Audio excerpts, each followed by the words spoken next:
Po 30-ke sa fyziológia ženského tela začína meniť. Niektoré procesy sa spomalujú, iné však vyžadujú viac podpory.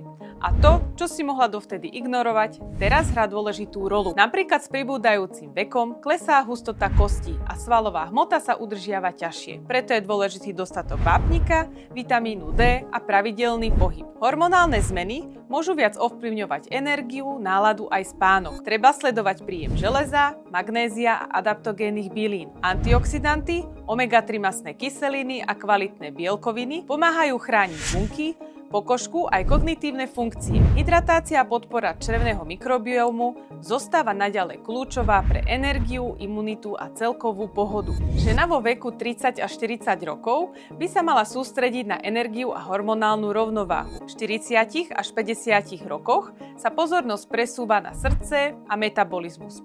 A po 50-ke sa zameraj na udržiavanie svalovej hmoty, hustotu kosti a celkovú vitalitu. Jedna z najväčších štúdií o zdraví žien v strednom veku, Study of Women Health Across the Nation, skrátke SWAN, potvrdzuje, že obdobie po 30-ke je začiatkom dôležitých zmien v hormónoch, metabolizme aj energii. Práve v tomto veku má zmysel začať sa o svoje telo starať vedome a dlhodobo. Telo sa mení, potreby tiež, daj mu vedome to, čo potrebuje. Ak ťa téma zaujíma hlbšie, pozri si blog. Nájdeš tam viac súvislostí aj praktických tipov.